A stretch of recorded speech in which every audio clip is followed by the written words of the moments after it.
Sudah.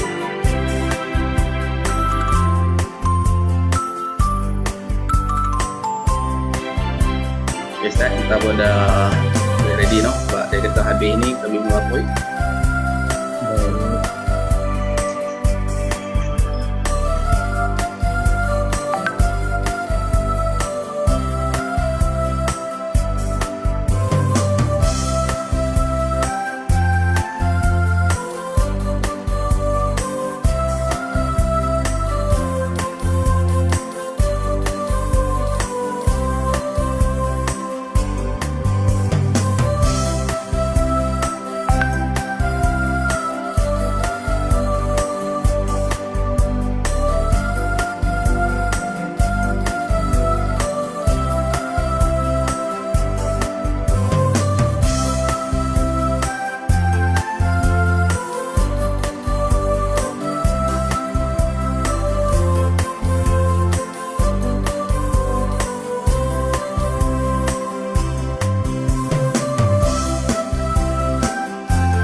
Okay.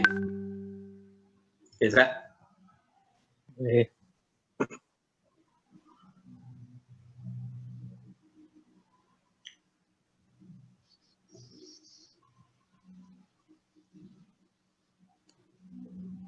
Okay, bismillahirrahmanirrahim. InsyaAllah kita akan mula bentar lagi. Sementara yang duk ada ni, boleh share dulu link ni. Kita tarik bagi ramai sikit tengok. Okay, yang dah masuk. Cik Mujahid, Cikgu Naim pun dah. Ustaz Ibrahim, terima kasih mengikuti kita pada pagi ini. Cik Azizul pun dah. Terima kasih Cik Azizul sudi meluangkan masa. Ada lagi. Boleh kita share dulu Ustaz. InsyaAllah kita akan mula sebentar lagi.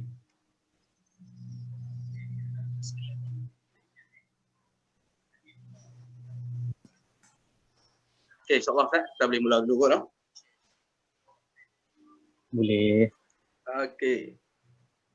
Bismillahirrahmanirrahim. Belum tu test. Belum dengar suara tak? Audience kita penonton, suara clear tak? Kok tak dengar ke? Boleh respon Ustaz?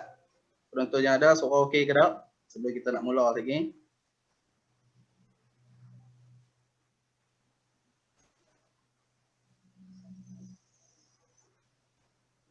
Ya, Cikgu Syahrul. Ada agak macam mana suara clear tak Cikgu Syahrul?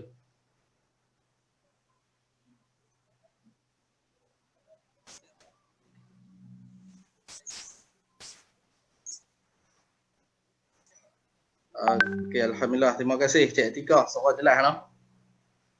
Okey, bismillahirrahmanirrahim. Alhamdulillahirabbil alamin wassalatu wassalamu ala asyrafil anbiya'i wal mursalin wa ala alihi wa sahbihi ajma'in. Amma ba'd. Terima kasih diucapkan kepada Ustaz Muhammad Faiz bin Hussein Sokri, Ketua Komunikasi Strategik Lembaga Zakat Negeri Kedah, kerana sudi meluangkan masa pada pagi ini untuk berbual bicara lah Ustaz mengenai imej profesional seorang pendidik. Okey Ustaz, sebelum kita masuk lebih dalam Ustaz, elok benarlah orang kata kita ta'aruf sikit dengan Ustaz Faiz kita ni. Boleh Ustaz? Boleh. Okey, silakan Ustaz. Baik, bismillahirrahmanirrahim. Assalamualaikum warahmatullahi wabarakatuh. Yang saya hormati Tuan Mudir, Tuan Pengetua yang ada dalam, tengok ni lah, kena ada. Cikgu-cikgu, guru-guru yang saya hormati sekalian, para pendidik, tuan-tuan dan perempuan yang dirahmati Allah SWT sekalian. Baik, pertama sekalinya nama saya Muhammad Faiz Hussein Sokri. Sekarang ni saya bertugas sebagai Ketua Komunikasi Strategik di Lembaga Zakat Negeri Kedah.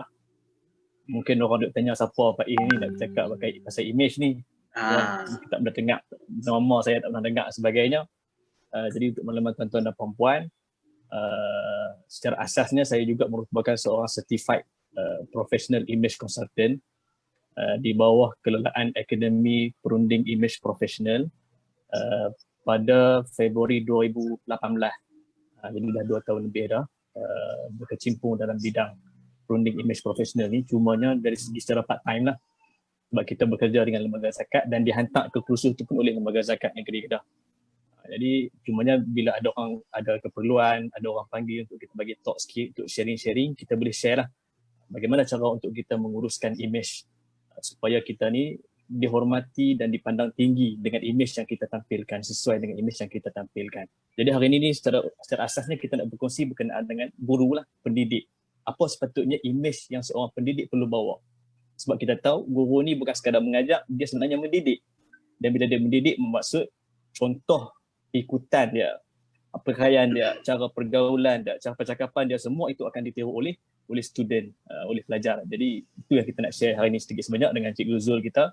Sepatutnya Cikgu Zul jadi panel, saya moderator, tapi dah dia suruh saya jadi panel, tak apalah, kita cuba share lah, berkongsi lah sikit sebanyak pada hari ini, insyaAllah. Sila Cikgu Zul. Okey Ustaz, terima kasih Ustaz. Okey, menarik pembukaan Ustaz dia yang mana Ustaz menyatakan bahawa guru sebagai contoh lah, yang mana dari segi konsep psikologinya saya sentuh sikit lah. Dalam konsep psikologi mengikut personality, yang mana Imam Ghazali sendiri menggariskan bahawa personality seseorang tu dia bermula dari jiwa. Bila mula dari jiwa ni terzahirlah melalui penampilan ataupun imej yang macam Ustaz cakap tadi. Jika imej seseorang itu elok, baik, maka kita boleh tengok orang tu sebagai seorang yang baik. Betul Ustaz? Ya, betul. Ya, okey, cara saya sentuh sikit berkenaan dengan benda tu dulu. Ya, boleh Ustaz, silakan. Saya sentuh sikit Ustaz. Ya, sebab orang duk kata selama ni biak mulut longkang, janji dalam hati ada taman. Biak mulut neraka, janji hati surga. Sebenarnya isu dia, bila mulut tu longkang, bermaksud dalaman kita tu longkang.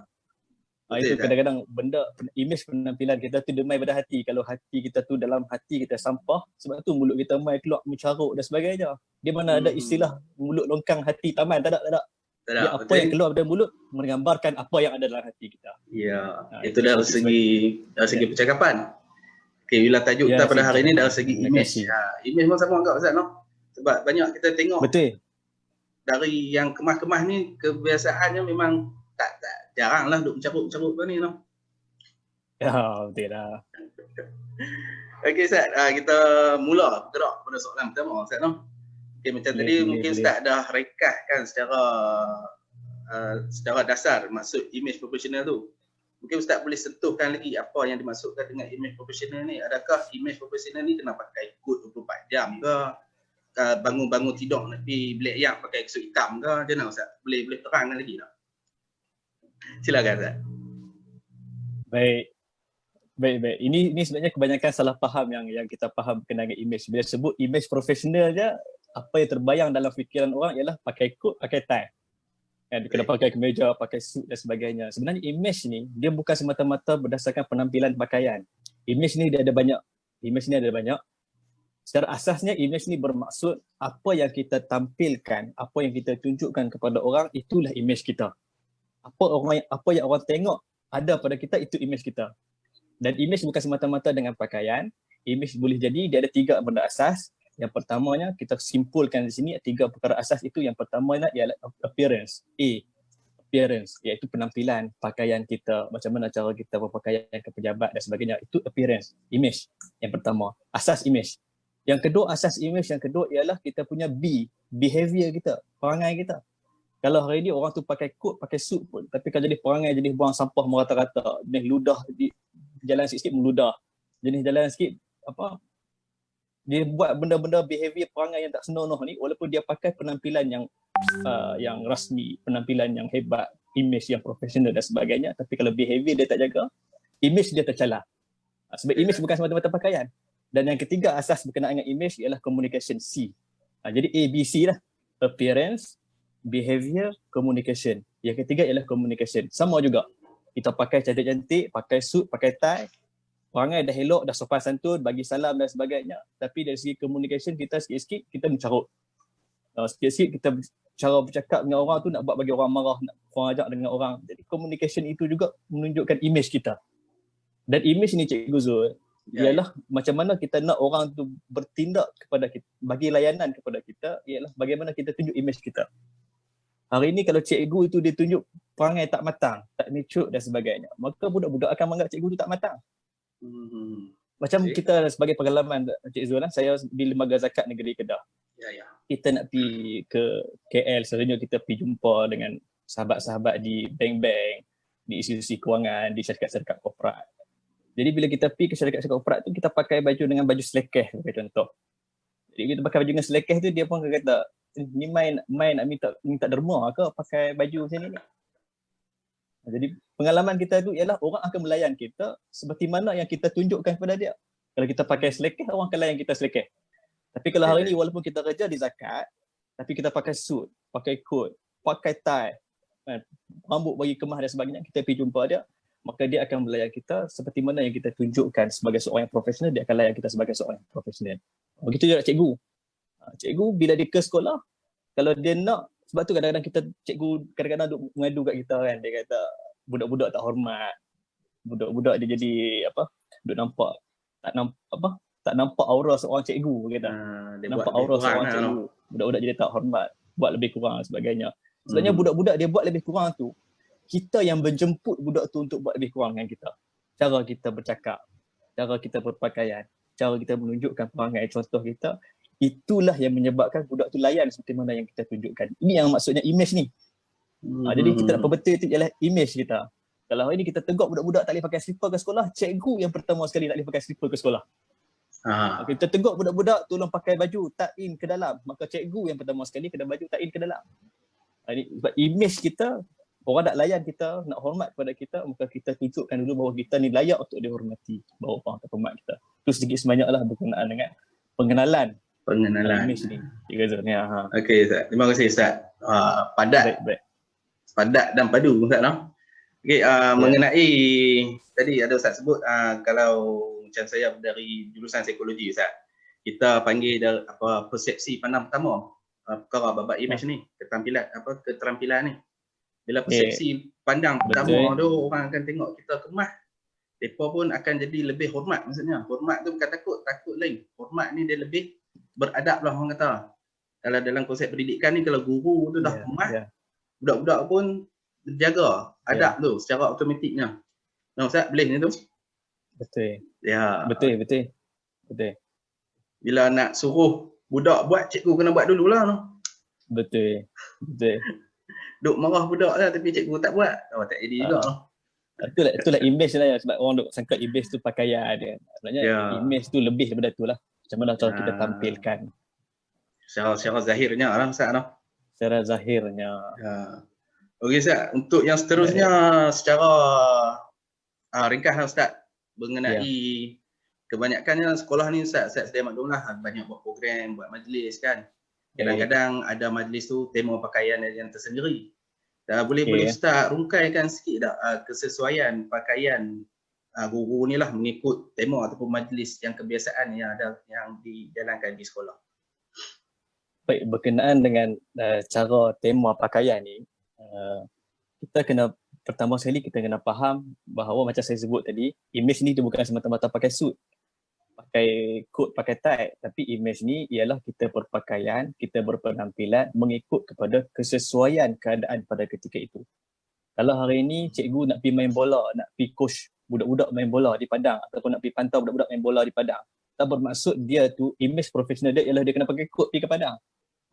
Jadi dia kena ikut kesesuaian lah. Kalau dia nak ke padang, maka pakaian yang sesuai bagi di padang ialah jersey dan juga selok dan juga kasut bola lah, kasut sukan. Kasut sukan lah. Kasut sukan. Kan? Jadi kalau kata dia nak pergi tahlil, bukan maksud dia pergi tahlil tu dia pakai baju jersey, pakai kasut sukan pergi tahlil tak. Jadi dia pakai baju yang sesuai dengan dia, pakai jubah, pakai baju Melayu dan sebagainya. Jadi image ni ialah kita meletakkan penampilan kita itu sesuai pada keadaan dan tempat dia. Dari segi asasnya kita gunakan prinsip TOPP, top. TOPP. Kalau siapa yang dengar tu kalau nak tulis boleh tulis TOPP, top. T yang pertama ialah kita berpakaian mengikut time, waktu. Cara kita pilih baju yang betul ialah kita tengok waktu mana kita nak pakai baju tersebut. Betul, kadang-kadang dalam almari kita tu ada banyak baju. Kita sampaikan kita buka almari, kita nak banyak baju ni tapi kita tak tahu nak pakai apa. Pasal banyak sangat baju. Tak tahu nak pilih lah. Tak tahu nak pilih yang mana. Jadi cara nak pilih yang pertama ialah T, prinsip dia time. Bila kita nak pakai. Bila kita nak pakai, waktu siang ke, waktu malam ke, waktu tengah hari matahari tengah rembang ke, ataupun waktu hujan ke. Jadi cara pemilihan pakaian adalah mengikut pada waktu. Kalau kita nak pergi sekolah waktu tengah hari rembang, maka pakaian baju kita tak perlu pakai kot, cukup kita pakai kemeja tanpa perlu tie. Nak pergi turun di padang dan sebagainya. Ataupun kalau kita waktu hari sukan, kita pakai baju sukan. Kalau kata waktu sejuk, waktu rembang dan sebagainya, kita nak pakai jaket, pakai coat apa semua kan, tak ada masalah sebab berdasarkan pada T jadi time. Time tadi. Okay. Time lah. Okay. Yang kedua ialah O. O ialah occasion. Occasion ni maknanya apa majlis yang kita nak pergi. Contohnya majlis perhimpunan. Kalau hari tu hari Ahad sebagai contoh, ada majlis perhimpunan sekolah. Maka tak sesuai lah kalau kita pergi ke sekolah pada hari itu kita pakai baju t-shirt. Ataupun pada hari itu kita dengan ada perhimpunan sekolah tu kita pergi sekolah dengan pakai baju, dengan pakai kasut slipper. Kan? Jadi occasion apa yang kita nak occasion apa yang kita nak pergi itu menentukan macam mana cara kita nak pilih baju. Faham ah? Occasion. Okey, yang ketiga ialah P, place. Tempat mana kita nak pergi. Sebab kadang-kadang cikgu kadang-kadang ada tempat-tempat dia mungkin dia nak kena PPD kan, nak kena PPD, nak kena JPN dan sebagainya. Maka pakaian dia ke PPD, mesyuarat di PPD sebagai contoh. Maka pakaian dalam mesyuarat tak sama dengan pakaian dia nak masuk mengajak di kelas. Boleh jadi dia masuk mengajak di kelas, dia pakai kemeja, tak ada tie apa semua secara santai sebab dia nak suruh budak-budak dekat dengan dia. Jadi dia pun pakai baju kemeja, tak ada tie semua, mengajak budak-budak. Tapi bila dia mesyuarat di PPD, dia melihat kepada place yang dia nak pergi tu, tempat mesyuarat yang dipenuhi dengan ketua pengarah dan sebagainya, maka pakaian yang sesuai untuk dia pilih berdasarkan kepada tempat tu. Kalau semua ketua pengarah tu semua pakai coat, pakai suit, pakai tie dan sebagainya, maka dia kena ikut tempat itulah. Kesesuaian pemilihan pakaian tu berdasarkan kepada place. Tu sikit lah. Place tempat lah. No? TOP. Tempat. Ya. Okay. Dan P yang terakhir Ustaz? P yang terakhir saya lupa. Tapi cukup saya rasa sebenarnya biasanya tu asas tiga ni dulu pun tak parah no. Time, occasion, place. TOP. TOP. Jadi image ni umum mengetahui, faham dia ialah kita bukan semestinya kita kena pakai smart sepanjang masa. Dia ada tempat, ada majlis, ada waktu yang perlu kita pilih lah pakaian kita. Orang kata ada kriteria ada lah mengikut kesesuaian. Okay, baik Ustaz. Okay, macam tadi secara ringkasnya Ustaz dah bagi maksud dah untuk image melalui akronim ABC. Ya, betul. Appearance, behavior, communication. Betul. Dalam untuk konteks pakaian pula TOP, no? Time, ya, betul. occasion, place. Ya, betul. Satu akronim yang mudah untuk diingati lah untuk semua yang penonton yang ada. Pertama kali kita boleh ingat ABC je, mana kita ajak mungkin anak-anak kita ABC, kita pun boleh praktikkan ABC ni. Dan top ni orang kata apa, Ustaz sebut top tadi, benar pertama saya teringat sabun basuh baju lah, top. Mungkin boleh pergi kat kedai kot teringat top, boleh tengok diri kita betul tak macam mana tu time, occasion dan place tu. Ya, mudah nak ingat. Ya, betul. Ingat sabun, ingatlah pakaian. Ya. Okey Ustaz, sedikit makluman untuk kepada para penonton yang ada pada pagi ini. InsyaAllah kalau kata ada apa-apa persoalan ataupun cadangan yang ingin dilontarkan, boleh tinggalkan di komen di bawah. InsyaAllah lagi saya akan baca secara selang-selilah lepas soalan yang dah dijawab.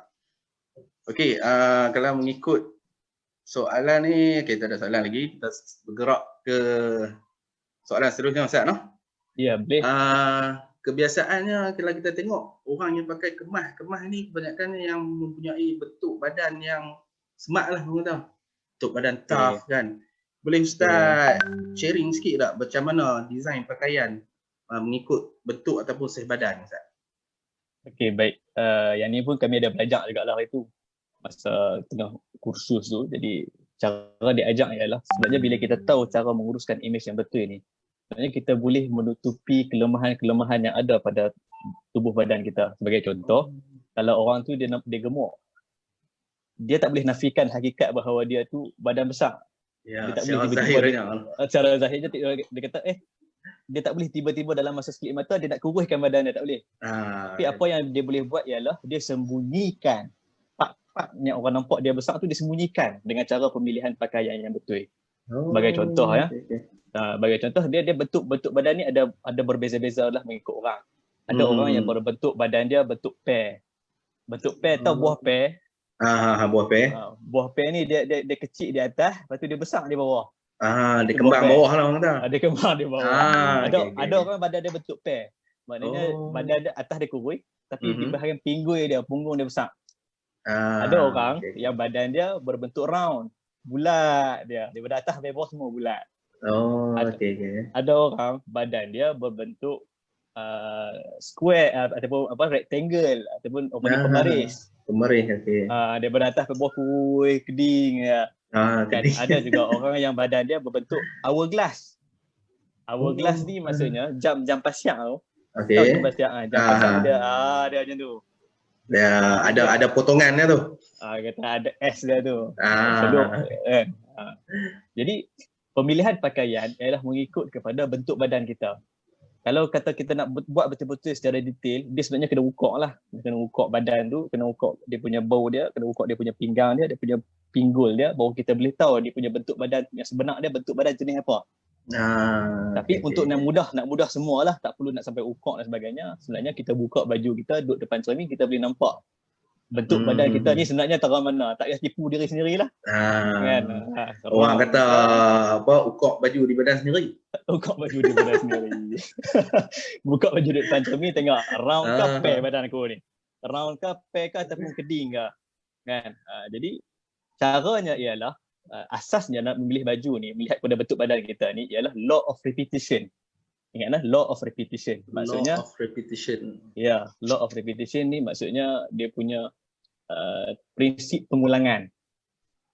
Apa maksud law of repetition ni ialah kalau kata pada hari ini kita nak kita badan kita bentuk round lah, contohlah saya bagi lah bentuk round, kita nak sembunyikan round tu. Maka law of repetition ialah prinsip pengulangan dia, jangan diulang dah benda round tu di badan kita.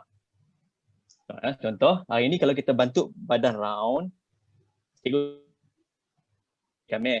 Jadi contoh kita bagi pemilihan nak pilih baju batik yang sesuai dengan badan kita ni. Jadi bila kita pilih baju batik, kita ni badan bentuk round. Kita pula pilih baju, perasan tak kadang-kadang kita pilih baju batik kat kedai, kita pakai-pakai kita rasa design tu cantik dah, bunga tu cantik dah. Tapi awak aku nampak gemuk dah pakai baju ni. Nampak kuih kembar. Dia macam tak sesuai tapi kembang, tapi bila patung pakai nampak cantik. Kau rasa patung ni smart pakai baju ni, tapi bila kita buka kat patung tu kita pakai baju kita. Awak rasa macam kembang, rasa gemuk sebagainya. Sebabnya pemilihan kita itu kita menunjukkan kita gemuk. Contohnya baju batik tu kalau design dia bunga-bunga duk bulat bunga-bunga tu, dan bunga-bunga tu pula duduk di tempat yang bahaya, dangerous zone. Di tempat kita bunga, di tempat kita round tu. Tempat yang kita nak sembunyi tu lah. Di tempat kita nak sembunyi tu, di perut contohnya. Okay. Jadi corak bunga baju batik tu dia perut jadi pusing. Maka bila kita pakai, image orang, persepsi orang bila pertama sekali melihat kita ialah dia akan melihat di mana design yang paling menonjol di tubuh badan kita. Jadi contoh kalau kita pakai baju bunga, design tu menonjol kat perut. Maka orang yang pertama sekali dalam fikiran dia, bila dia nampak kita, dia akan tengok kat perut tu. Pasal design tu kat perut. Jadi bila dia tengok terdekat pertama, jadi bila dia nampak kat perut, maka dia akan nampak perut kita bulat. Jadi sebab itulah orang nampak kita gemuk. Jadi macam mana kita nak buat? Kita kena sembunyikan dangerous zone ni. Macam mana cara nak sembunyikan dangerous zone? Elakkan detail ataupun design-design yang menonjol tu di tempat dangerous zone. Alihkan ke tempat yang tak berapa dangerous. Sebagai contoh, kalau kita round di perut, alihkan. Jangan pilih design yang banyak di perut. Pilih design yang banyak di bau. Pilih design yang banyak di tangan. Pilih design yang banyak di belakang dan sebagainya. Elakkan tempat-tempat yang menonjol. Yang kedua ialah tempat dangerous zone tu kalau boleh kita pilih colour yang gelap-gelap. Pilih colour yang gelap-gelap. Maka cara kita pakai baju batik, pilih baju yang gelap-gelap sikit sebelah bawah ni. Maka orang bila dah gelap bawah, dia takkan tengok di tempat gelap tu. Dia akan tengok di tempat yang menonjol, ada design dan sebagainya. Itu cara kita pilih pakaian lah yang sesuai. Itu sedikit sebanyak cara kita nak kenal pasti badan. Dan lepas kita kenal pasti badan, kita kenal pasti mana dangerous zone badan tu. Dan bila kita dah kenal pasti dangerous zone badan tu, baru kita boleh pilih design yang sesuai dengan badan kita. Jangan pilih yang menonjolkan tempat dangerous zone, tapi sembunyikan dangerous zone, tonjolkan tempat lain yang kita nak suruh orang tengok. Itu cara pemilihan pakaian yang betul. Okey, Ustaz. Tadi Ustaz sebut berkenaan design lah, corak. Untuk macam kemeja lelaki, Ustaz lah, ada yang macam kosong, ada yang jalok. Macam mana Ustaz? Ada takrifan dia juga? Ada. Baik, untuk pakaian secara rasmi ni sebenarnya tuan-tuan dan puan-puan yang dirahmati Allah, prinsip dia mudah. Untuk kita pergi ke majlis rasmi, asas yang kita perlu tahu ialah the less is more. The less is more. Maksudnya paling kurang design yang kita pakai, paling rasmi lah baju tersebut. Contohnya, paling sekali lagi semakin kurang detail ataupun design yang ada pada baju kita, semakin rasmi baju tersebut. Sebab itu kalau tuan-tuan perasan, tuan-tuan tengok kepada Datuk Seri Najib, tuan-tuan tengok kepada Tun Dr. Mahathir, tuan-tuan tengok kepada Obama, tuan-tuan tengok kepada Donald Trump, baju kemeja yang mereka pilih, kalau tuan-tuan perasan, tak pernah mereka pakai baju kemeja yang ada corak. Tuan-tuan boleh search sekarang, kalau tak percaya cakap saya, tuan-tuan search Obama, tuan-tuan search Donald Trump, tuan-tuan search Datuk Seri Najib. Tengok gambar baju mereka lah. Tengok gambar mereka, tuan-tuan boleh perasan. Sebelum ni kita tak perasan, kita tengok mereka ni nampak smart sebagainya, kita tak perasan sebenarnya kemeja yang mereka pakai tu. Kalau tuan-tuan perasan, tiap-tiap hari mereka duduk dalam TV, masuk sok kebak sebagainya, kemeja yang mereka pilih satu warna je, iaitu colour putih. Colour putih je kemeja dia. Orang dapat kemeja putih ni macam budak sekolah lah pakai kemeja putih. Kemeja putih tu menunjukkan formal baju kita. Makin tak ada baju putih tu plain, tak ada corak, tak ada jalok apa, makin rasmi baju tu, makin nampak kita ni berkaliber. Makin banyak corak di baju kemeja kita, makin nampak kita ni tak berkaliber, tak mature, tak formal. Jadi tuan-tuan, kalau kita nak pilih baju kemeja, kalau tuan-tuan nampak kat kemeja rumah tuan-tuan tu ada design petak lah, design polka dot lah, design jalok-jalok lah, elakkan pakai untuk ke majlis rasmi ataupun untuk ke sekolah. Nak pakai keluar pergi supermarket, pergi jalan-jalan dengan isteri dan sebagainya, tak ada masalah pakai. Tapi kalau majlis rasmi, pergi mengajak di sekolah, elakkan pakai baju polka dot, baju petak-petak dan sebagainya. Pilih kemeja yang plain. Orang tanya pula warna apa yang sesuai? Warna yang paling sesuai, yang paling rasmi ialah warna yang cerah, warna yang cayak. Warna yang cayak. Warna yang cayak, paling cayak warna tersebut paling rasmi lah baju tu. Sebagai contoh kita tengok Cik Zul, bukan minta maaf Cik Zul, baju Cik Zul nampak baju dia baju yang gelap. Jadi baju gelap ni bukan tak boleh pakai, dan bukan tak boleh pakai pergi sekolah. Cumanya jika dibandingkan dengan baju yang lebih cerah, baju yang warna cayak, baju warna cayak tu dia lebih menunjukkan kaliber dia, seorang yang serius, seorang yang rasmi, seorang yang formal, sebagai seorang cikgu yang perlu dihormati lah. Sebab dia nampak lebih matang. Pilih antaranya baju yang baju putih, baju light blue, light green, baju yang light lah. Maka ini cara pemilihan warna yang baju rasmi lah untuk cikgu-cikgu pilih. Okey, baik. Jelas Ustaz. Okey, satu lagi Ustaz, kalau bab warna ni Ustaz. Selalunya saya pun belajar pada mak-mak jugalah. Depa kata pilih baju bagi kena color dengan color kulit. Macam mana Ustaz? Boleh komen sikit tak? Okey. Dia kalau nak bajak bab warna ni sebenarnya panjang. Warna ni dia terbahagi kepada beberapa jenis lah. Ya, antara yang mudahnya kalau kami belajar itu cara mudah lah kita nak terang di sini. Warna tu dia ada warna yang warm, ada yang warna cool. Kita bagi pada dua lah ya. Ada yang warna warm, ada yang warna cool. Sebenarnya kita nak kenal pasti warna warm dan warna cool ni dia ada banyak test yang kena buat. Kalau nak betul-betul detail lah. Test dia tu ialah sebagai contoh, kita duduk di depan cermin, kita ambil yang warna warm. Warna warm ni maksudnya warna yang lebih kekuningan sikit. Warna kulit kita tu, warna kulit setiap manusia ni dia ada warna warm ataupun warna cool. Warna warm ni maksudnya warna kulit itu lebih kekuningan, kemerahan sikit. Itu maksudnya warna kulit dia warna warm. Ada orang yang warna kulit dia warna cool. Warna cool lebih ke macam biru-biru sikit. Itu warna cool. Kita tak perasan muka dia hijau ke biru, dia tak perasan tak. Tapi bila kita buat test, kita boleh tahu warna dia ni warna warm atau warna cool. Jadi macam mana, apa signifikan warna ni ialah, contohnya kalau kita warna warm, warna yang lebih macam kekuningan, tiba-tiba kita pakai baju yang untuk orang cool. Kita pakai baju warna orange, kita pakai baju warna hijau, daun pisang dan sebagainya. Dia tak sesuai dengan orang warna warm. Orang yang cool pula, dia tak boleh pakai baju yang warna warm. Sebab itu kalau Cikgu Zul perasan lah, orang perempuan lah, biasanya orang perasan, orang perempuan ni kadang-kadang, orang dia kulit putih. Dan tiba-tiba dia pakai, orang perempuan ni dia cukup takut pakai baju color putih ataupun tudung color putih. Sebab apa? Sebab dia kata bila dia pakai color putih, dia nampak gelap. Sebabnya, sebabnya kulit, sebabnya baju color putih tu sendiri pun, dia ada tona warna dia. Tona warna warm atau tona warna cool. Kalau dia tu warna warm, kulit dia warna warm, dia pakai baju kain tudung putih, yang putih tu tona dia cool. Lepas tu dia nampak gelap. Dia detail sikit lah nak cerita. Maksudnya putih itu pun ada banyak jenis dia lah. Banyak jenis dia.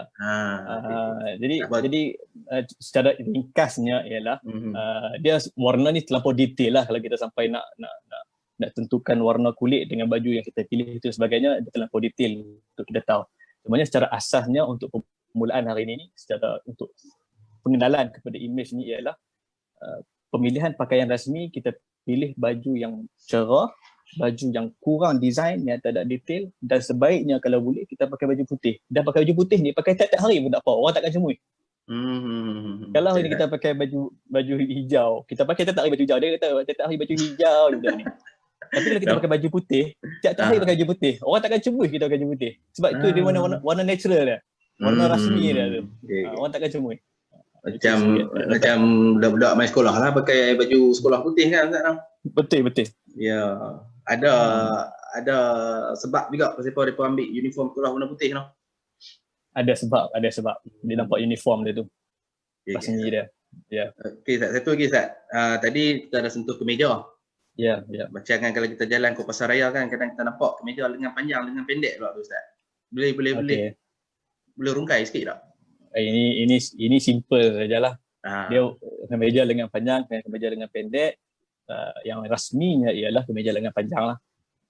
Boleh atau tidak kita pakai kemeja lengan pendek? Boleh, tak salah. Tapi jangan pakai pergi sekolah. Kemeja lengan pendek pakai untuk bawa pergi berjalan, yang perkara-perkara yang lebih santai lah, nak kelong sama keluarga. Itu kita pakai kemeja lengan pendek. Ataupun kita pergi contohnya kursus team building sekolah, pakai kemeja lengan pendek, itu tak ada masalah. Tapi kalau nak masuk mengajar, nak pergi mesyuarat, nak berjumpa dengan pengetua, nak pergi berjumpa dengan orang-orang yang rasmi, maka kemeja lengan panjang itu yang paling rasmi. Okey. Okey Ustaz, kita dah sembang panjang bab baju ni Ustaz. Ya. Kena ada satu lagi pula ni, bab seluar ni. Tadi kita sembang baju je, semua pakai duk kisah baju je. Seluar duk pakai ikut dam tak? Macam mana Ustaz? Ada penerangan sikit tak bab pemilihan kesesuaian seluar? Pemilihan pakaian seluar seelok-eloknya paling rasmi seluar tersebut ialah paling gelap seluar tu. Paling rasmi seluar itu, cara kita nak pilih ialah paling gelap, ialah warna hitam lah. Ataupun warna blue black. Yang penting prinsip dia, seluar ni dia mesti gelap daripada baju. Seluar mesti gelap daripada baju, baru dia nampak sesuai. Dia boleh tak seluar tu lagi cerah daripada baju? Boleh, kalau kita nak masuk TV, kalau kita nak pergi berlakon dan sebagainya, kita nak pergi tempat-tempat yang santai, maka boleh seluar tu lagi cerah daripada baju. Tapi kalau tempat rasmi, seluar tu mesti gelap daripada baju, dan paling rasmi seluar tersebut ialah paling gelap seluar tu. Maksudnya kali hitam lah Ustaz tau. Kali hitam lah, mudah lah. Kalau orang duk kata agak nak pilih asyik pakai slot kali hitam. Jangan risau, slot kali hitam ni takkan jemu sampai bila-bila. Pakailah setiap hari. Orang takkan kata apa kat kita. Tapi kalau pakai slot koko, jadi tiap hari slot koko je. Dia nampak. Dia colour lain daripada hitam tu orang boleh perasan lah. Orang boleh perasan dan orang rasa dia ni tak ada slot lain ke. Tapi kalau slot hitam orang takkan kata. Sama macam baju putih tadi lah. Sama macam baju putih tadi. Orang takkan kata. Dia ni tak ada baju lain, orang takkan kata macam tu. Itu memang pemilihan dari segi standard universal dalam dunia ni, itulah pakaian rasmi dia. Dan juga sama slot dia punya prinsip sama dengan baju lah. Makin kurang detail dia, makin kurang dia punya design di slot, jaluk-jaluk dan sebagainya, makin plain, maka makin rasmi lah slot tu. Itu sikit banyak lah. Okay. Nampak jelas lah Ustaz, walaupun ringkas tapi jelas lah kenaan pemilihan slot ni. Lagi satu pasangan mereka ni Ustaz, duk kisah baju, kisah seluar, saya duk pakai slipper pula. Bila cerita bab kasut ni, saya duk tengok kasut ni pun macam-macam fashion. Ada hak muncung tajam, ada hak mulut boya, ada hak mulut bulat, hak petak yang saya tak jumpa lagi. Kau boleh Ustaz terang sikit tak macam mana untuk kita padankan mungkin bentuk kaki ke dengan potongan seluar ataupun colour seluar mengikut kasut yang sesuai lah. Ya, dia sebenarnya pemilihan kasut ni satu warna lah, satu lagi dari segi macam Cikgu Zul kata tadi berkenaan dengan saiz kasut tu. Pemilihan kasut ialah berdasarkan kepada saiz berat badan kita. Corak kasut orang tak tahu ni. Nak pilih kasut, nak pilih dia tu muncung ke, bulat ke ataupun standard biasa ke, ialah berdasarkan kepada saiz badan kita. Kalau orang tu dia badan dia kurus, dia pilih kasut yang kan biasa tengok yang bulat, dia di situ bulat macam tu kasut dia. Kembang depan orang kata. Kembang depan bulat tu, orang yang kurus dia tak sesuai pakai kasut tu. Okay. Kalau orang yang badan besar pula, dia nak pakai kasut yang muncung, tak sesuai dengan badan dia. Jadi cara pemilihan kasut ialah kita tengok saiz badan kita. Kalau agak badan kita ni kurus, maka kasut yang sesuai untuk kita sama ada kasut yang ada muncung, boleh juga muncung, ataupun kasut yang standard yang dia tak muncung sangat, di tengah-tengah. Dia just petak sikit, lepas tu dia tarik itu kat tu. Nampak muncung juga sikit. Tapi jangan sekali-kali pilih kasut yang depan dia bulat macam tu. Untuk orang kurus. Tapi kalau untuk orang yang badan besar, dia nak pilih kasut yang badan yang besar, yang bulat macam tu sesuai dengan badan dia. Orang tak nampak pelik. Bergerak masuk lah. Jangan dia pakai kasut yang muncung. Yang masuk lah. Tapi jangan pilih kasut muncung pula. Jadi saya nak habaq pun tak kena, dia sebenarnya berdasarkan kepada kita punya saiz badan masing-masing. Kalau tuan-tuan tengok saiz tuan-tuan, kalau agak-agak asal saiz tu mungkin sederhana, maka sederhana tu pilihlah yang kasut yang dia tak tajam sangat, dia muncung sikit saja. Dia macam petak sikit saja. Kan? Ini sama dia macam pemilihan tie juga. Macam pemilihan tie juga tu. tie Ustaz. Macam mana tak? Size tie pun sebenarnya ramai orang tak tahu. Tie ni ada saiz. Betul. Kan kalau setengah orang tak tahu, dia main pilih tie tu. Dia main ambil je tie. Dia pilih color, pilih design, cukup dia ambil. Sebenarnya tie pun ada saiz. Ada tie yang besar dia lebih kurang 3 hingga 4 inci. Dia punya besar dia tu besar 3 hingga 4 inci. Ada tie yang kecil macam Korea tu. Ada tie yang medium. Medium ni lebih kurang 2 hingga 3 inci lah medium. Jadi pemilihan saiz tie juga berdasarkan kepada saiz badan kita lah. Kalau kata badan kita besar, maka kita jangan pilih tie yang halus sebab dia akan nampak badan kita lagi besar. Bila badan kita besar, kita pilih badan, kita pilih tie sama ada saiz ni yang medium 2 hingga 3 inci ataupun saiz yang besar sikit 3 hingga 4 inci. Sesuai dengan badan kita, dia tak nampak badan kita makin besar. Kalau kurus pula, jangan pilih tie far, dia nampak badan kita makin kurus, keding. Pasal tie tu besar pada badan. Pilih tie yang kurus ataupun tie yang medium lah. Itu pemilihan tie. Dia kira benda yang sekecil ni pun mempengaruhi besar kecil badan Ustaz. Betul. Minta maaf peluh. Tak apa. Ya. Okey, sambil tu Ustaz ambil nafas sikit, kita tengok ada soalan tak dari penonton kita ni. Baik. Ustaz, saya tengok Ustaz. Baik. Okey, dari Ustaz Izzat Hambali Ustaz. Adakah Izzat Hambali pakai wangian termasuk juga dalam imej? Takut baju kemas tapi badan bau belacan. Betul. Tak boleh komen sikit Ustaz? Dia sebenarnya imej ni macam saya sebut tadi, yang pertamanya penampilan. Dan penampilan ini tak semestinya baju. Penampilan ni ialah kita punya, contohnya lah bulu-bulu di muka kita. Contohnya lah kita punya bau badan kita. Jadi contohnya lah bau mulut kita. Contohnya lah cara kita sikat rambut. Itu semua penampilan. Dia bukan semata-mata baju hak kita duduk bincang baca kemeja, pakai tie, pakai kasut je tak. Pakai smart dah. Pergi jumpa dengan orang, biru hidung terkeluar. Allah. Bulu hidung terkeluar. Ini minta maaf tuan-tuan, kita nak kena cerita. Jadi kita jangan malu sebab benda ni memang kena dengan imej kita. Jadi bila kita cakap dengan orang duk perhati hidung kita. Rupanya bulu hidung terkeluar satu.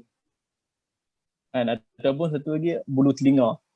Kan? Jadi benda-benda macam ni kita nak kena alert setiap pagi. Kalau kita nak betul-betul serius nak menjaga imej ni bukan semata-mata kita nak baju ya. Kalau serius betul-betul, bangun pagi, setiap pagi tengok cermin, tengoklah apa-apa yang kurang sesuai dengan muka kita ni. Kalau kata misai panjang, tolong gunting bagi nipis. Janggut, bukan bermaksud tak boleh ada janggut tak. Rasulullah memang menggalakkan kita untuk simpan janggut, tapi cara janggut kita tu bagi kemas. Kan bangun pagi guntinglah hak mana hak duk melingkar kat sana sini tu, gunting bagi kemas balik. Trim bagi elok. Trim bagi elok. Bukan maksud kena pergi pendek tak. Bagi kemas. Sebab ini imej ni ialah imej Islam lah. Kalau orang kata janggut pun selekes, lebeh dan sebagainya, maka dia menamakan imej Islam. Jadi bulu hidung pun berarti kalau kita terkeluar, gunting lah, cabut lah. Itu sama jugalah dengan wangian. Baju kita, wangian yang kita pakai tu mesti sesuai dengan keadaan lah. Jangan pula dia wangian ni pun cara nak pakai tu pun jangan lebih wangi, jangan pula bau tak pakai langsung sampai bau belacan. Ada setengah orang badan dia tak berbau, maka dia tak pakai wangian. Boleh ke? Boleh, tak ada masalah, badan tak berbau. Kita menilai diri kita sendiri. Kalau kita badan berbau kena pakailah wangian. Wangian yang macam mana pula? Wangian yang sekurang-kurangnya boleh menutup bau yang kurang enak pada badan kita tu. Wangian tu. Bukan bermaksud wangian yang melampau wangi sampai boleh tarik perhatian orang tak. Wangian yang sekurang-kurangnya boleh menutup bau busuk badan kita. Itu sudah cukup untuk kita pakai seharian dalam majlis, nak pergi kelas dan sebagainya. Ya, bersederhana lah Ustaz bersederhana. Tapi kena alert juga benda tu. Bau badan kena alert. Okey Ustaz, satu lagi soalan dari penonton kita, Puan Nurain Karim. Apa maksudnya pemilihan pakaian yang membuatkan pelajar dekat dengan pendidik? Okey, baik. Pemilihan pakaian yang membuatkan kita dekat dengan pelajar lah orang kata. Pelajar ya. Dengan pelajar. Kalau dalam kelas biasanya nak bagi nampak kita ni dekat dengan student ialah pakaian kita ni dalam keadaan yang rasmi tapi dalam masa yang sama kita santai.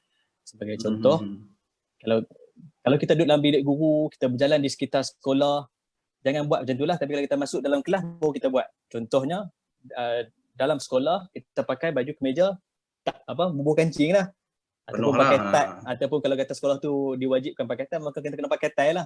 Tapi kalau kita masuk dalam satu kelas, lepas tu tiba-tiba kita nak santai dengan student tu, nak bagi dia dekat dengan kita, maka kita bolehlah buka tie. Buka tie, dan juga kita buka kancing tangan ni, lipat kancing lengan ni, buka lipat dalam satu atau dua, cukup. Tak perlu nak buka sampai tak in baju dan sebagainya dah. Baju yang sama, cumanya kita just less formal sikit dalam kelas. Kita buka tie, kita lipat sikit dua tangan, itu dah nampak. Dalam masa sama kita masih lagi rasmi, tapi kita menunjukkan bahawa kita santai. Lepas tu student-student akan lebih dekat dengan kita lah. Yang keduanya, pemilihan colour. Colour ni kalau dari segi kita banyak betul-betul colour ni dia ada colour yang nampak authority.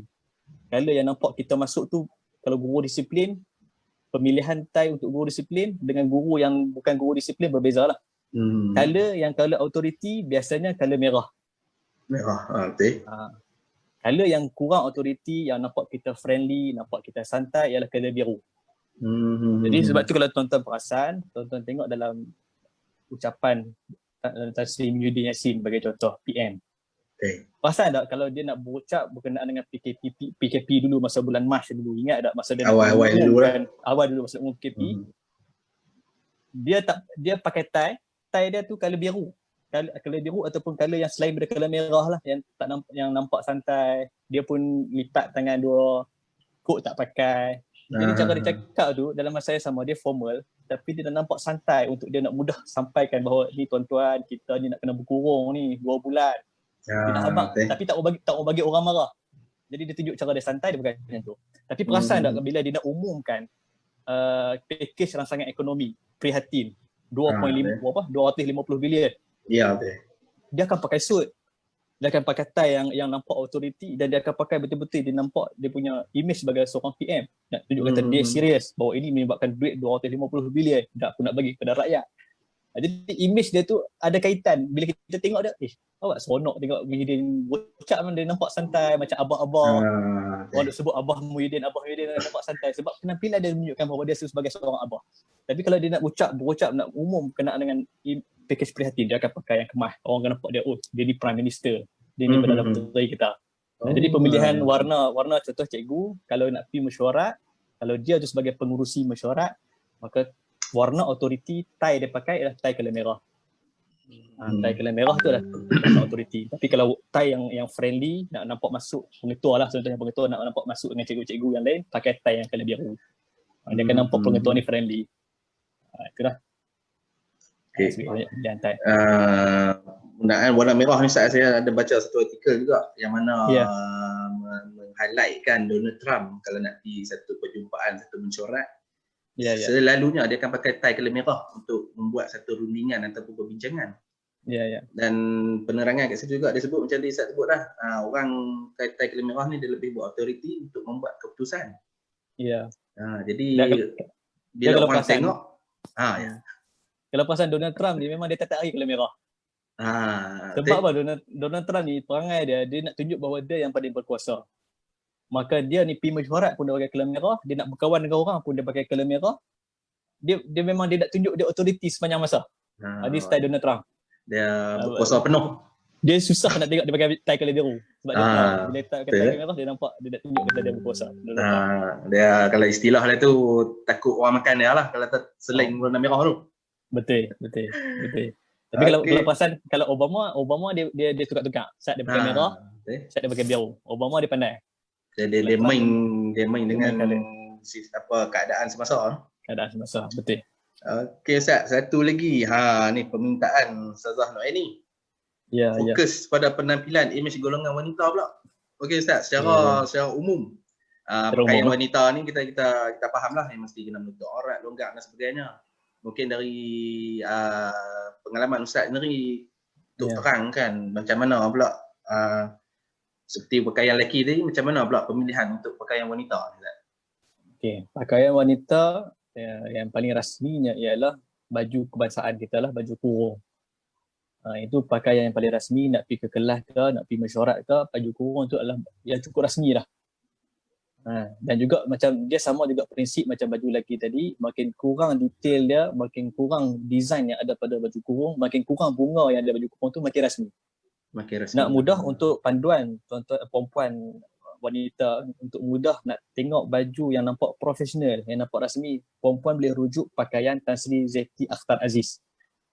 Dia punya bekas Gubernur Bank Negara. Dan juga sekarang ni dia merupakan pengurusi PMD, Pemodalan Nasional Berhad. Perempuan boleh tengok Tan Sri Zeti Akhtar Aziz macam mana cara dia pakai baju kurung. Baju kurung dia kalau perempuan tengok tak ada bunga. Dan kalau pergi dekat baru nampak ada bunga. Rupa-rupanya bunga tu sama color dengan kain dia. Sama color dengan baju. Sama color dengan baju. Ada bunga tapi bunga tu tak berapa clear. Dan nampak baju dia macam baju plain je. Dan yang keduanya, bila pakai baju kurung, dari segi prinsip image rasmi ni, bila pakai baju kurung, tak diperlukan untuk pakai kod. Kalau pakai kod tu sebenarnya dia bukan pasangan dia. Baju kurung dengan kod dia bukan pasangan dia. Sebab tu kalau tuan-tuan perasan, Tan Sri Zeti Akhtar Aziz bila dia pergi ke Bank Negara, bila dia pengurusikan mesyuarat, bila dia masuk sidang media, tak pernah sekali pun Zeti Akhtar Aziz ni pakai kod dengan baju kurung dia. Orang duk sangka pakai kod dengan baju kurung ni nampak rasmi. Tapi tak, baju kurung tu sendiri dah rasmi dah. Itu nak kena faham. Baju kurung tu sendiri dah rasmi. Cumanya apa yang kita perlu buat ialah pemilihan color dan juga pemilihan corak tu. Makin kurang corak di baju tu, maka makin rasmi lah baju kurung tu. Tu simple lah untuk golongan wanita. Macam pemilihan warna pun sama konsep dengan lelaki ni juga Ustaz no? Cumanya untuk wanita ni, kalau kata gelap pun tak ada masalah lah. Gelap pun tak ada masalah. Semuanya yang penting bagi wanita ialah kurangkan detail.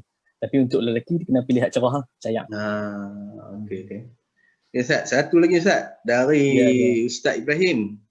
Kita sembang penuh dah baju, seluar dan kasut. Kita tinggal tali pinggang Ustaz. Macam mana Ustaz pemilihan jenis tali pinggang ataupun warna tali pinggang Ustaz? Dia sebenarnya sama Cikgu Zul. Kita punya prinsip kita sama. Tali pinggang tu juga mestilah gelap lah. Dia sebenarnya yang cayak ni satu je. Yang cayak ni warna baju je. Yang ni semua gelap. Cumanya kalau kita betul-betul nak ikutlah tali pinggang ni, sebenarnya orang kata sama tali pinggang ni mesti sama dengan selok dan juga sama dengan kasut. Warna tali pinggang. Warna tali pinggang ni sama dengan selok dan juga sama dengan kasut. Kalau kata selok kita hitam, maka tali pinggang tu hitam, kasut tu hitam lah. Jadi dia nampak formal daripada atas sampai ke bawah. Jangan pula kasut koko, seluar hitam, tali pinggang blue black. Satu tali pinggang putih. Maka tu dia terus nampak kartun. Dia banyak tone. Banyak tone kali. Cara mudah pakai tali pinggang tu, kalau boleh pula tali pinggang yang kulit lah. Janganlah pakai tali pinggang yang kain lah. Yang kain macam budak sekolah tu. Kan tali pinggang tu. Tali pinggang kulit dia sebenarnya tak semestinya mahal. Tadi bilang RM10 pun boleh. Tapi yang penting dia punya luaran dia tu dah nampak macam kulit pun dah cukup. Okay Ustaz, satu lagi dari Ustaz Muhammad Faiz. Songkok dengan kopiah, yang mana lebih rasmi untuk warga pendidik ataupun jabatan-jabatan Ustaz? Okey, baik. Dia sebenarnya dia tak adalah satu rule yang orang panggil tu satu peraturan yang tetap berkenaan dengan songkok ataupun kopiah. Cumanya di negara kita, Malaysia, memang ditetapkan bahawa yang rasminya ialah songkok. Sebab kalau kita pakai baju kebangsaan pun, baju Melayu, nak samping dan sebagainya, maka atas dia mesti songkok. Dia bukan kopiah. Cumanya isunya ialah bila kita pakai kopiah ni, dia dikaitkan sikit. Dia sebenarnya songkok ni, dia tak berkaitan dengan keagamaan sebenarnya. Ada orang Hindu dia pakai songkok. Ada orang Cina pakai songkok. Songkok ni dia adalah pakaian kebangsaan. Mana-mana orang yang berbangsa Malaysia, orang-orang Malaysia, maka dia pakai songkok dan juga baju kebangsaan itu adalah baju rasmi. Dia tak berkait dengan keagamaan. Tapi kopiah dia berkait dengan keagamaan. Jadi bukan bermaksud kata salah pakai kopiah tak. Kalau nak pergi kelas dan sebagainya kita pakai kopiah okey. Cumanya kalau kita, itulah macam saya sebut tadi, macam mana kita nak orang layan kita, macam itulah kita tunjukkan penampilan kita. Kalau kita nak orang layan kita macam ustaz, macam kita nak pergi tu orang anggap kita ni ustaz, maka pakailah kopiah, tak ada masalah. Depa panggil ustaz lah tu. Orang panggil ustaz lah. Kita kepiah. Kalau kita tak mau layan kita macam ustaz, kita nak orang layan kita ni macam pengetua. Jangan panggil saya ustaz, saya pengetua sekolah. Maka jangan kita pergi tu, kita tunjukkan penampilan sebagai seorang pengetua lah. Pakai songkok dan pakai sebagainya. Itu penampilan tu berpalit pada diri kita. Macam mana kita nak orang tengok kita, macam itulah kita berpakaian. Maksudnya sini kita sendiri pun kena faham dululah fungsi dah lah. Fungsi songkok macam mana, fungsi kopiah macam mana Ustaz? Kopiah macam mana. Ya. Agak kita pun boleh fikir lah. Agak-agak kalau aku pakai kopiah ni, orang akan anggap aku sebagai apa? Kalau aku pakai songkok, orang akan anggap aku sebagai apa? Jadi pilihan di tangan kita. Kita nak orang anggap kita sebagai apa? Itulah. Okey, harap menjawab no. Pada penonton semua. Okey Ustaz. Kita dah sebang panjang baju, seluar, kasut, tali pinggang. Sedikit penerangan dari Ustaz, mungkin aksesori untuk yang sesuai dipakai oleh warga pendidik khususnya lelaki dan wanita. Aksesori ni tak banyak lah. Antaranya kalau kata untuk cikgu ni dia tak banyak sangat. Kalau macam untuk korporat mungkin dia ada beberapa aksesori lain lah. Sebagai contoh kalau orang korporat ni, aksesori dia antaranya pocket square. Ada perasan macam sapu tangan orang dah ubah dalam poket tu. Itu antaranya aksesori yang orang korporat selalu pakai lah. Tapi kalau cikgu pakai, dia nampak pelik lah sikit. Nak masuk kelas pakai pocket square tu. Dia terlampau rasmi, terlampau ni lah pula. Budak jadi heran ni. Cikgu boleh jadi heran pula pakai sapu tangan ni. Sapu tangan kan. Antara aksesori dia ialah yang pertama sekali ni jam tangan. Jam cikgu. Ni sesuai untuk cikgu lah. Nak tunjukkan bahawa cikgu tu dia bila kita pegang jam tangan ni satu kita punya penampilan, yang keduanya sebenarnya dia menunjukkan image bahawa kita adalah orang yang menjaga masa. Dia memang tak pakai jam tak apa, dah pakai jam, pemilihan design jam pun dia ada pemilihan dia berdasarkan kepada bentuk badan dan sebagainya tu. Tapi bila kita pakai jam, antara persepsi orang kepada kita macam okey kuih apa dah, kita akan tengok jam. Kuih apa kita tengok jam. Dia akan nampak kita ni orang yang menjaga masa. Jadi cikgu antara aksesorinya ialah pakai jam. Kan. Kemudian yang kedua, apa lagi aksesori cikgu antaranya pen. Pen dalam poket. Kadang-kadang kita tak guna pun, nak tulis apa pun tak guna pun. Tapi kalau kata ini aksesori, orang panggil tambahan untuk bagi nampak segak, nampak kita ni nampak karakter tu Ustaz tu. Nampak berkaliber. Karakter. Jadi pakai jam, letak pen dalam poket. Itu antara aksesori asas lah bagi cikgu. Satu lagi kalau kita masuk mesyuarat, bawa buku nota.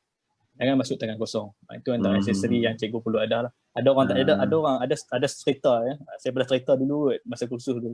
Okey. Dia kata kawan tu dah kerja 10 tahun. Tapi 10 tahun tu tak pernah naik pangkat. Dia kerja bukan tak bagus, dia kerja bagus. Tapi 10 tahun dia tak pernah naik pangkat. Jadi dia tanya kepada bos dia. Dia kata, "Bos, awak dah saya yang kerja 10 tahun. Orang lain dah naik pangkat, saya tak nak naik pangkat." Dia kata, "Sebabnya satu saja. Hang tunjukkan bahawa hang belum bersedia untuk dinaikkan pangkat." Dia kata, "Sebab apa, bos?" Okey. Sebab apa? Dia kata, "Sebab bila hang masuk mesyuarat, hang bawa buku 555. Dia masuk satu mesyuarat yang rasmi, tiba-tiba dia bawa buku 555 dia letak atas meja. Masa tu dengan ketua pengarah, dengan pengetua dan sebagainya, semua bawa buku nota yang standard lah, duduk atas meja. Dia bawa buku 555. Jadi salah ke bawa buku 555? Tak salah. Tapi dia menunjukkan bahawa dia belum serius untuk main mesyuarat tu. Itu image. Kita nak orang tengok kita sebagai apa. Nak tengok kita serius masuk mesyuarat, maka kita bawa lah buku yang proper masuk mesyuarat. Nampak orang kita dia tak apa serius masuk mesyuarat, masuk dalam tangan kosong, tak bawa buku nota apa, dia bawa buku kecil 555 tu, tak tu. Maka kita nampak tak serius masuk mesyuarat. Masuk lenggang lah orang kata tak. Masuk lenggang kangkung, maka kita menunjukkan bahawa kita tak layak lah. Kita tak serius lah masuk mesyuarat. Maksudnya ciri-ciri dan naik pangkat tu dia tak cukup. Walaupun setakat buku nota Ustaz tu. Dia nampak simple, tapi sebenarnya benda ni dia memainkan peranan lah image kita ni. Satu lagi aksesori lain kalau kata cikgu sekolah, biasanya cufflink lah.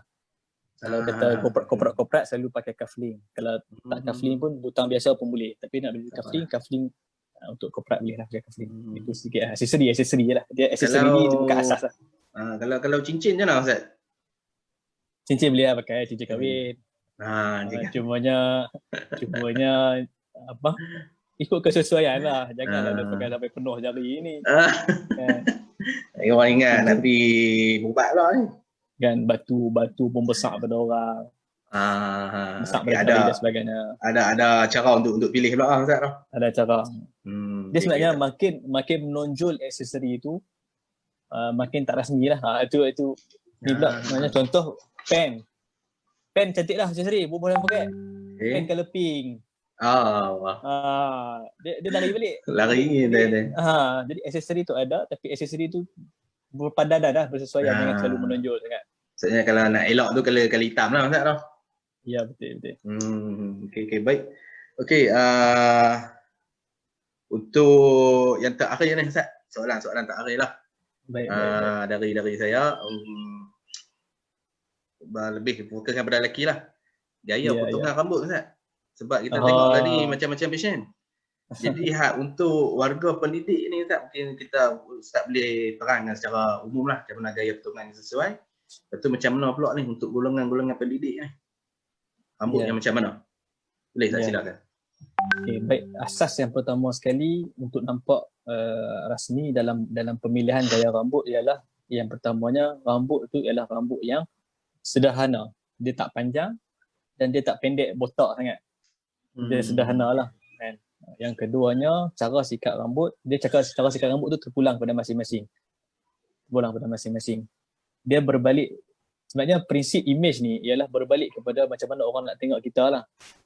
Maka hari ni kalau sikat rambut tu, tolong bagi kemah rambut tu sikat sama ada sikat tepi ke, sikat tengah ke, paling kurang bagi rapi, bagi kemah. Jangan duk ada meningkoi apa semua tu, bagi kemah dia elok. And kalau kita nak budak-budak buat rambut pacak, maka kita pun buat rambut pacak lah pergi sekolah, budak-budak kaki rambut.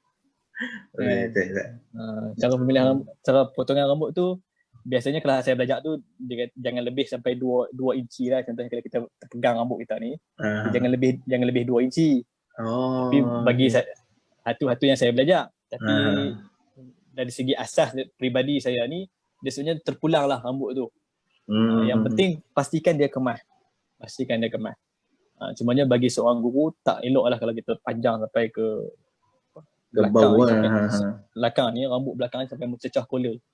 Kalau rambut belakang ni sampai mencecah kepala tu namanya maksudnya panjang. Maksudnya panjang. Maka tolong kemahkan sikit tepi. Rambut dia nak panjang, sebagai contoh kalau tuan-tuan kenal guru saya Dr. Kamilin Jamilin hafizahullah. Dia ahli majlis fatwa wilayah, dia ahli majlis fatwa Perlis, dan dia pensyarah di USIL. Pasal rambut dia panjang. Tapi nampak kemah lah.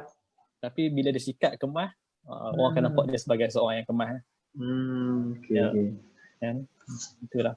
Maksudnya atas masing-masing lah tu, macam mana cara nak sikat, ikut kesesuaian lah. Ikut kesesuaian, yang penting prinsip dia kemah. Kemah. Okay Ustaz, macam rambut Cikgu Zul tu kemah sangat lah tu. Allah. Jadi contoh kena buat lagi kemah lah. Ya. Okey Ustaz. Kepada penonton lah yang ada, jika ada apa-apa soalan lagi boleh masuk main lagi. Kita Ustaz Faiz pun tengah rancak ni kan. Saya tengok Ustaz ada lagi tak soalan. Okey soalan. Nampaknya respon penonton pun bagus Ustaz.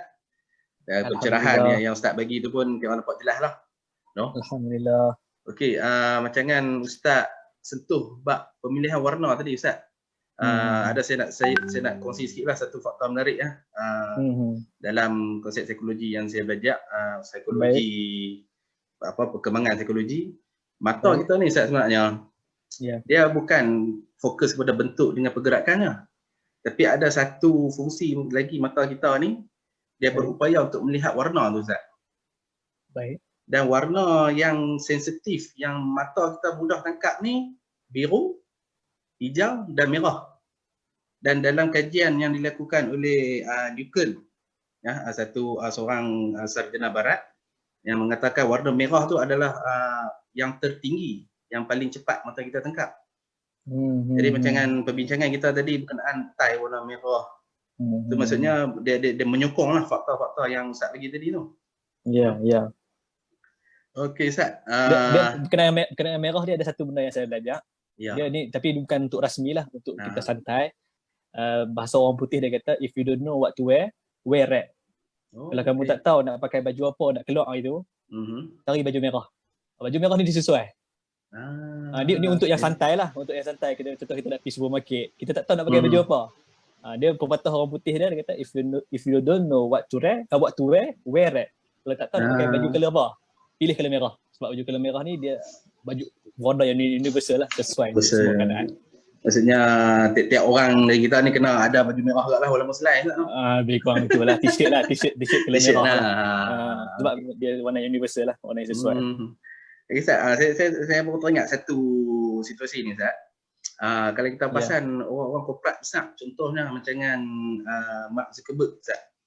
Kalau memang kita perasan lah, setiap kali presentation dia memang baju dia hak tu saja Ustaz, color tu saja Ustaz. Baju color tu, seluar color tu. Dan satu artikel yang menunjukkan dekat rumah dia pun baju dia memang color tu saja. Dia tak ada baju color lain Ustaz. Boleh komen ke Ustaz? Okey. Dia tuan-tuan dan puan-puan rahmat Allah sekalian. Dia berkenaan dengan image ni ialah dia apa tujuan kita menjaga image ialah kita nak orang menghormati kita. Dengan penampilan kita tu orang akan react, orang akan bagi perhatian seperti mana yang penampilan kita. Tapi kalau tuan-tuan perasan Mark Zuckerberg, Tony Fernandez, dia pun tak pernah Ustaz, dia pun tak pernah pakai baju kemeja pun, dia pun tak pernah pakai suit pun. Tapi orang respect depa. Sebab depa dah ada satu kuasa lain yang membuatkan orang respect depa tanpa perlu pada image, iaitu duit. Depa dah ada duit. Depa dah ada duit kan? Maknanya depa tak perlukan image untuk orang hormat kepada depa. Depa dah ada duit, orang dah cukup hormat kepada depa.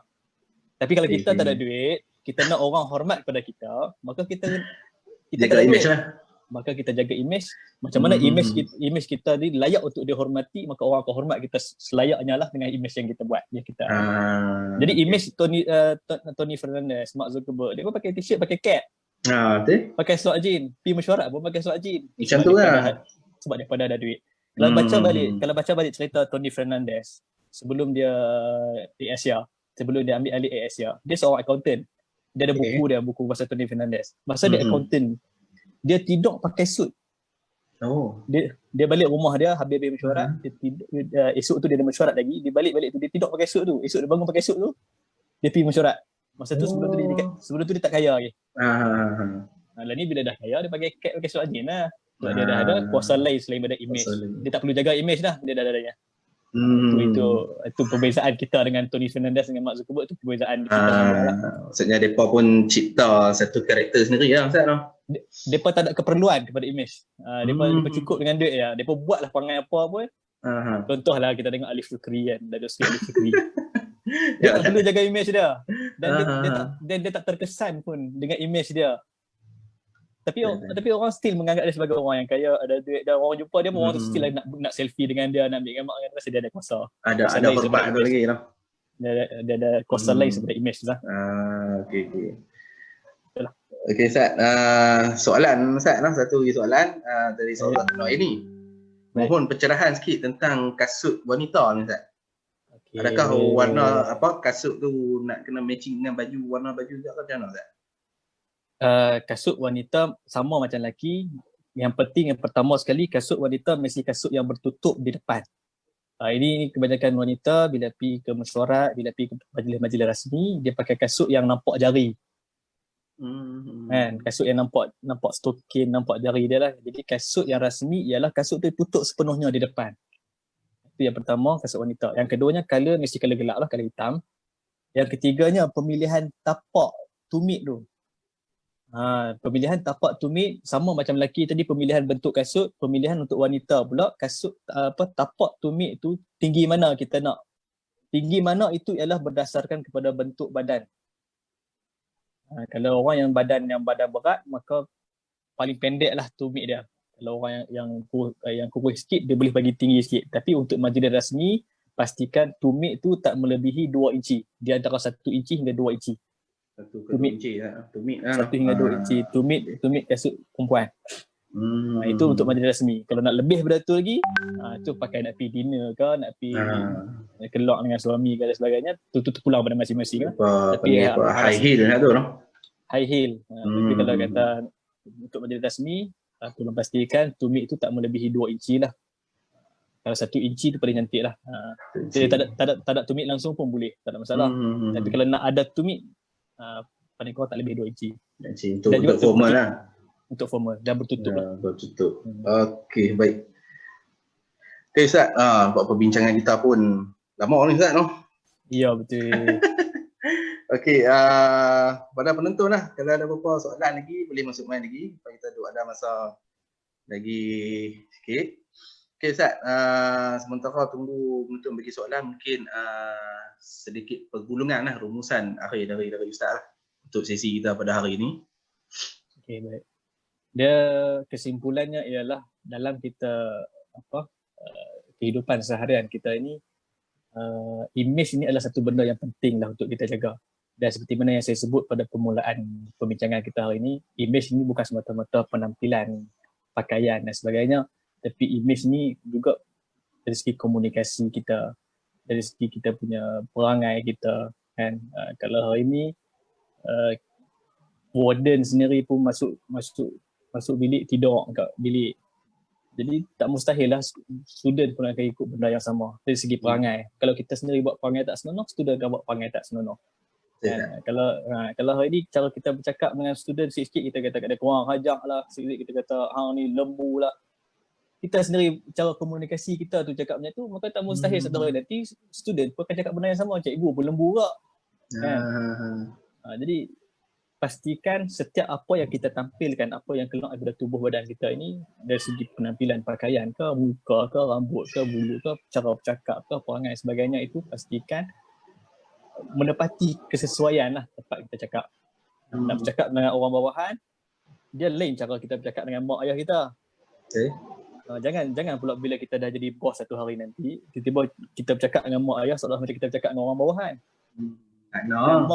Mak tolong ambil ni Ustaz. Mak tolong ambil Ustaz. Bos di tempat kerja, jangan dia kena sesuai dengan kesesuaian dia. Dia bawa bos tu sampai ke rumah. Bawa bos tu sampai ke rumah. Kan ada juga yang dia ni terlampau rasa rendah diri sangat sampai dia salam cium tangan dengan semua orang. Dia pergi tempat kerja dia pun bila dia jumpa orang dia salam cium tangan juga. Itu satu juga. Sebab tu kadang-kadang cara salam yang betul ialah kita salam tu satu tangan ataupun paling kurang pun satu tangan lagi tak bawah macam ni. Salam satu tangan. Inilah kan. Kalau kita nak salam dua boleh, tapi pastikan orang tu memang orang yang patut kita hormati lah. Betul, kita bersalam dengan tok guru, kita bersalam dengan siapa yang kita patut kita hormati, kita salam dua tangan. Tapi kalau sekadar secara rasmi kita jumpa rakan sekerja, kita jumpa orang daripada jabatan yang lain, maka macam mana cara salam yang betul? Kita salam satu tangan. Salam satu tangan 2-3 kali, itu dah cukup memadai rasmi lah. Kan, tak perlu kita sampai dua tangan. Jadi itulah apa yang kesimpulan dari itu ialah image ni ialah apa yang kita tampilkan, macam itulah orang akan react, akan beri tindakan dia kepada kita berdasarkan kepada apa yang kita tampilkan. Itulah. Maksudnya apa yang kita bincang hari ni Ustaz bukan sekadar pakaian, tapi perbuatan kita juga kan? Ya, bukan. Perbuatan, percakapan, perbuatan, tingkah laku lah. Yang mana secara ruhnya adalah hati, terzahirnya melalui perbuatan dan tingkah laku lah. Ya, betul. Okey Ustaz, untuk sisi penutup lah Ustaz no? Macam kita tahu lah semua guru ni ibarat selebriti Ustaz, model ataupun ikon lah di sekolah ni.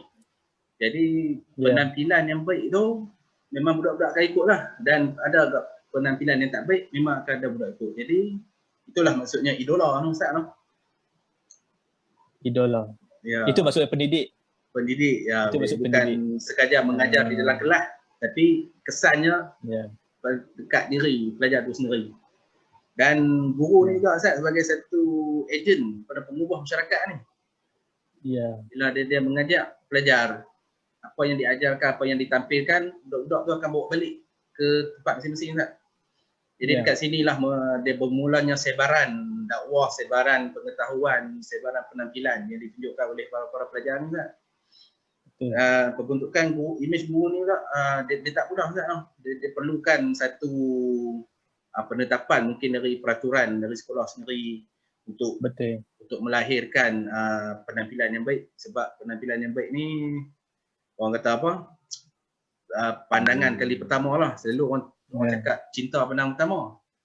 Ni kalau kita tengok semua orang nak cinta pandang pertama pun tak lerak tak noh. Maksudnya kena tengok pandang kali pertama tu dia akan melahirkan persepsi yang macam mana. Betul tak? Okey. Cikgu Zul dah ada ke cinta pandang pertama? Saya tak tahu berapa kali pandang lah ni. Pandang je Ustaz. Pandang je noh. Pandang je. Jeling. Okey Ustaz. Kita tengok ada lagi beberapa soalan dari penonton. Okey, ramai Ustaz penonton kita pada pagi ni Ustaz noh. Alhamdulillah. Moga-moga bermanfaat lah.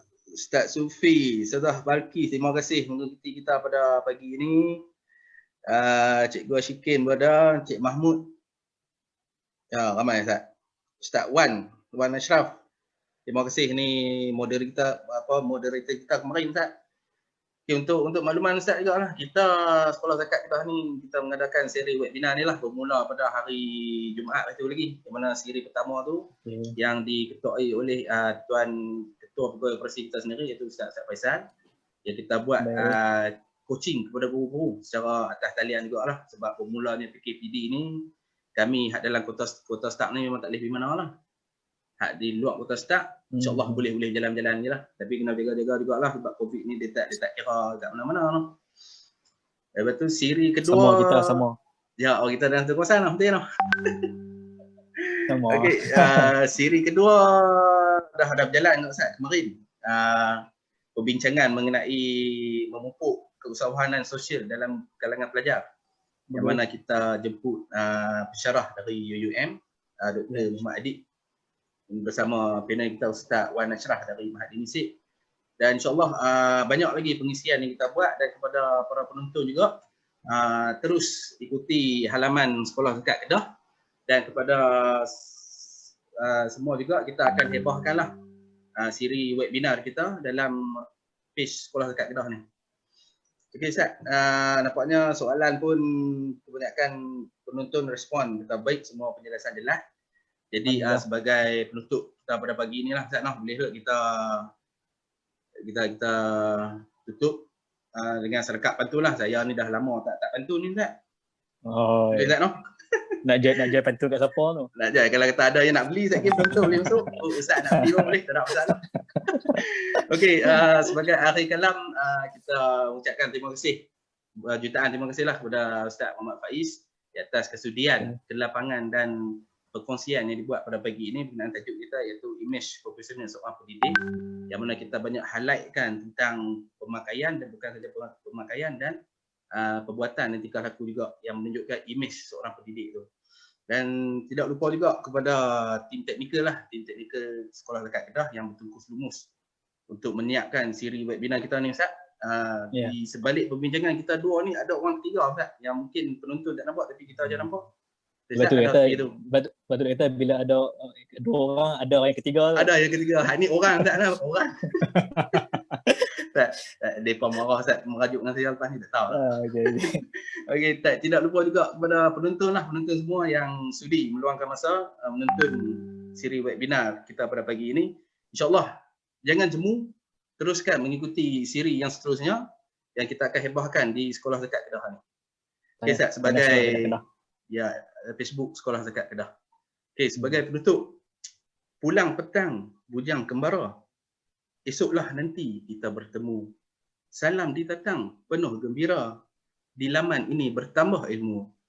Pakat-pakat share, pakat-pakatlah tengok page Sekolah Zakat ni, hantar page kat orang, kita share ilmu, kita jangan kedekut. Betul tak no? Betul. Okey, kalau tak ada apa-apa lagi, insyaAllah kita tamatkan siri webinar kita pada pagi ini. Sekian, wabillahi taufiq wal hidayah. Wassalamualaikum warahmatullahi wabarakatuh.